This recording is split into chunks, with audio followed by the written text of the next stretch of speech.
Latest news updates కోసం ఇప్పుడే download చేసుకోండి media effects app. Welcome to media effects. వేసవిలో ఉష్ణోగ్రతలు అసాధారణ స్థాయిలో నమోదవుతున్నాయి.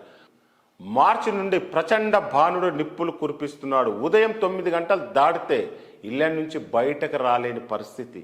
మధ్యాహ్నం అయితే నిప్పుల కొలిమిలో తలపిస్తుంది. దేశవ్యాప్తంగా పలు ప్రాంతాల్లో ఉష్ణోగ్రతలు దాదాపు 45 డిగ్రీలు చేరుకున్నాయి. ఏప్రిల్ మొదటి వారంలోనే భానుడు బగబగలతో జనం అల్లాడిపోతున్నారు.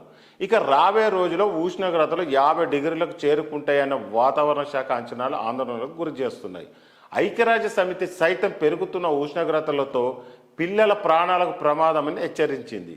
ఆసియా పసిఫిక్ ప్రాంతాల్లో రాబోయే నెలలో ఉష్ణోగ్రతలు పెరుగుతాయని పేర్కొంది. ఈ నేపథ్యంలో భారత వాతావరణ విభాగం చల్లటి కబురు అందించింది. దేశంలోకి ఈసారి నైరుతి ఋతుపవనాలు సమయానికి ముందే రావచ్చని వాతావరణ శాఖ అధికారులు అంచనా వేస్తున్నారు. తత్ఫలితంగా దేశవ్యాప్తంగా చాలా ప్రాంతాల్లో భారీ వర్షాలు కురుస్తాయని పేర్కొన్నారు. హిందూ మహాసముద్రం డైపోల్ లానిన్ పరిస్థితులు ఒకే సమయంలో చురుకుగా మారడంతో ఋతుపవనాలు త్వరగా వస్తాయని నిపుణులు భావిస్తున్నారు. భూమధ్య రేఖ హిందూ మహాసముద్రంపై అనుకూల దశను సూచిస్తున్న ఋతుపవనాలు పసిఫిక్లో లానిన్ ఏర్పడడానికి సానుకూల వాతావరణాన్ని ఏర్పరుస్తున్నాయని అంటున్నారు.